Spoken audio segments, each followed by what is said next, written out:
শেষত আমি আপোনালোকক আন এটা গুৰুত্বপূৰ্ণ বিষয় সন্দৰ্ভত অৱগত কৰিব বিচাৰিছো যে গুৱাহাটীত আহি উপস্থিত হৈছে কেন্দ্ৰীয় বন মন্ত্ৰী প্ৰকাশ জাভেদকাৰ। উত্তৰ পূৰ্বৰ বন বিষয়াৰ সৈতে মন্ত্ৰীগৰাকী বৈঠকত মিলিত হয়। এই বৈঠকত ৰকিবুল হুছেইন লগতে সাংসদ ৰমেন ডেকা, বিজয় চক্ৰৱৰ্তী উপস্থিত আছে। এতিয়া আমি আপোনালোকক পোনে পোনে লৈ যাব বিচাৰিছো। এই আপোনালোকে প্ৰত্যক্ষ কৰিছে প্ৰকাশ জাভেদকাৰ আহি উপস্থিত হৈছে।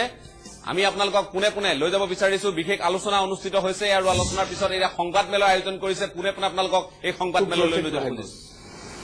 राइनो के बचाव के लिए आसाम की जनता बहुत कटिबद्ध है, राइनो से बहुत प्यार करती है और राइनो बचाने के लिए वो संकल्पबद्ध है।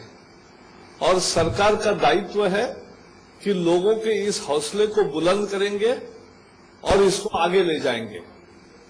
इस साल राइनो का 24 किलिंग हुआ है, 22, बट जो भी हुआ है वो आगे न हो, जीरो तक कैसे लाएंगे? We will have zero tolerance for rhino poaching. और उसके लिए हम एक सेंट्रल गवर्नमेंट के फंड से एक स्पेशल राइनो प्रोटेक्शन फोर्स तैयार करेंगे। Will create rhino protection force consisting of local youths, जो वही के लोग हैं, वही के यूथ है, वही उसका बहुत अच्छा उनके पास जानकारी है। तो हम और इसलिए हम कहना चाहते हैं कि अभी इस साल 24 पोचर्स को भी पकड़ा है और लगभग 20 पोचर्स को मार गिराया है। पोचिंग के खिलाफ की ये कार्रवाई पुलिस के सहायता से जारी रहेगी। और राज्य सरकार के मंत्री भी बैठे हैं, उनकी ज्यादा जिम्मेवारी बनती है कि पोचिंग न हो, क्योंकि उनके पुलिस अधिकारियों ने मुझे कल मैंने रिव्यू लिया तब ये एहसास दिया कि हम जीरो टॉलरेंस पे काम करेंगे। तो हम चाहते हैं कि राज्य सरकार भी एक्टिव हो और है, तो और एक्टिव होके ये एंटी पोचिंग का पूरा काम करना चाहिए। पोचिंग जीरो आना, इसके लिए वो करे, क्योंकि हम मानते हैं कि विकास भी हो और पर्यावरण की रक्षा भी हो, ये साथ साथ होना चाहिए। और इसलिए इको सेंसिटिव जोन के बारे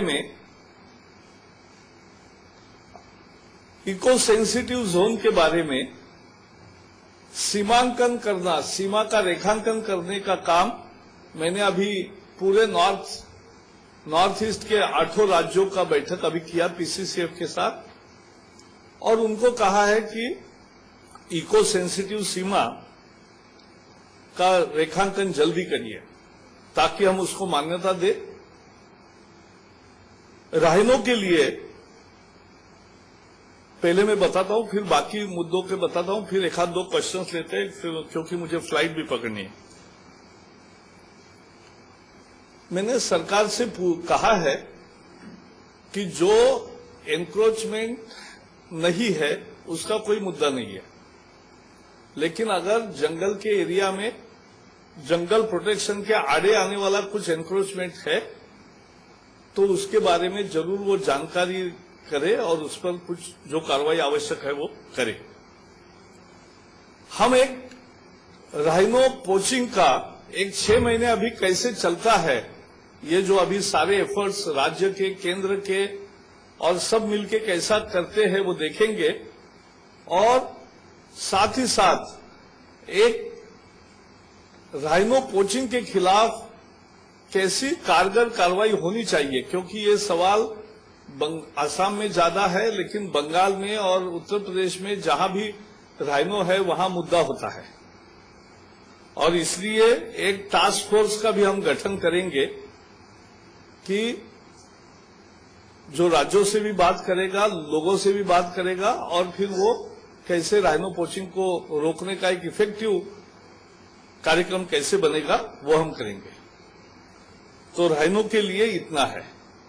जो दूसरे मुद्दे हैं उसके बारे में केवल 2-3 घोषणाएं हैं। कैंपा फंड्स पिछले 12 साल से कोर्ट में मसला था, इसलिए केंद्र के खजाने में पड़े थे। हमारे पास राज्यों का एक तरह से 33,000 करोड़ रुपए पड़ा था। हमने निर्णय किया है कि 90% उसका हिस्सा अगले महीने से उसको राज्यों को वापस दे दे। 30,000 crore of CAMPA funds we will release to the states immediately after getting the nod from the Supreme Court। तो उच्चतम न्यायालय से हाँ मिलने के बाद, और हाँ जल्दी मिलेगा, इसी महीने मिलेगा, तो हम ये कैंपा फंड्स देंगे। लेकिन कैंपा फंड्स के साथ हम एक अपेक्षा भी करेंगे कि राज्य सरकार अपना जो फंड्स फॉरेस्ट के डेवलपमेंट के लिए या फॉरेस्ट के विभिन्न कार्यक्रमों के लिए देता है, उसमें कमी नहीं आनी चाहिए।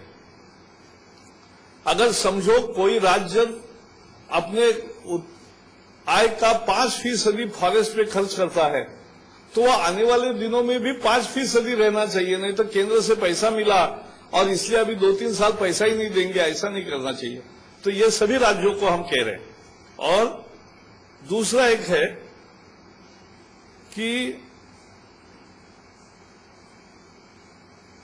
जो फॉरेस्ट गार्ड को मैंने मिला, हम गए थे सभी लोग, और जो फॉरेस्ट गार्ड दिन रात पानी में रहकर बाढ़ की स्थिति में और बाकी समय जंगल में दिन रात घूमते हैं, पोचिंग के लिए ट्रैक करते हैं, सब प्रयास करते हैं, उनको बेहद कठिनाई का सामना करना पड़ता है। और इसलिए हम health insurance for forest guards ये केंद्र सरकार की तरफ से एक पहल करेंगे, और उनका इंश्योरेंस कैसे हो उसके बारे में हम योजना तैयार करके जल्दी उसको लागू करेंगे। हम एक फ्रेंड्स फॉर राइनो ये भी लोगों के लिए एक शुरू करेंगे, जो राइनो के में काम करते हैं उसके लिए हम फ्रेंड्स फॉर राइनो ऐसा एक उनको सिलेक्टेड लोगों को हम उसका काम देंगे। तो फ्रेंड्स ऑफ राइनो का एक मूवमेंट तैयार होगा। मुख्य बातें इतनी है। और जो भी फंड्स, जो सीबीआई की एक जांच चल रही है 2 कंप्लेंट्स को लेकर, राइनो पोचिंग में राज्य सरकार ने उनके पास दिया है, उसमें 2 पोचिंग की कंप्लेंट है। तो मैं दिल्ली में सीबीआई से हम बात करेंगे कहां तक तरक्की आई है, उसकी प्रोब आई है, और उसको हम फास्ट ट्रैक करने के लिए कहेंगे ताकि सुराग मिले। और 1-2 मसले हैं जो बहुत ग्लेरिंग केसेस ऑफ पोचिंग है, उसको उसमें जोड़ सकते हैं क्या, वो हम देखेंगे। तो the CBI inquiry will be expanded and will be fast tracked so that we can get to the root of poaching if possible, and that is important because we want to have a zero poaching. So that's second. मेरे तरफ से इतना ही है। जो पैसा सभी राज्य सरकारों को दिया जाता है देश भर में, उसका एक रियल टाइम मॉनिटरिंग भी हम करेंगे, क्योंकि रियल टाइम मॉनिटरिंग में भाई पैसा उनको जल्दी मिलना चाहिए। नहीं तो अभी कुछ रकम ऐसी होती है कि जो केंद्र से निकली और सालों 1 साल भर हो गया और उसको मिला ही नहीं डिपार्टमेंट को खर्च करने को। तो फंड्स डायरेक्टली उनको कैसे मिले, और मिले हुए फंड्स का जिस समय में उपयोग होना चाहिए वो हो रहा है कि नहीं, उसका भी रियल टाइम मॉनिटरिंग करेंगे, उसका रिव्यू करेंगे कि कितना पैसा दिया तो कितना पैसा खर्च हुआ, क्यों नहीं सारा पैसा खर्च हुआ, इसका भी सभी राज्यों में वो एक करेंगे। तो this is from my side. But मुझे बहुत खुशी है कि जिस तरह से लोगों ने रुचि दिखाई है इस विषय में, किसी एक नॉन पॉलिटिकल विषय में पूरा राज्य के लोग और मीडिया भावना से जुड़ता है, एक जज्बा दिखाता है, तो बहुत खुशी होती है। और राइनो के लिए जिस तरह का यहां रुचि है लोगों में, सद्भाव दिखने को मिला, उससे मैं बहुत गदगद हूं। और मुझे बहुत खुशी हुई है। कोई 2-4 प्रश्न मैं ले सकता हूं, please. My name is Samudra Gupta Kashyap. I am the Indian Express. My question is three parts. One is the per capita space for rhinos in Kazakhstan is very less. What is the strategy that you have in mind to expand the area for rhinos? Number two, the highway passing through Kazakhstan, forming the southern boundary, that has become a major issue as far as the expansion of coal is concerned upon now. And number three, the southern part of Kazakhstan beyond the highway, which comprises of the autonomous council of Kazakhstan, that has been a major reach, not only here, but on all other states which have autonomous council for protection of forest.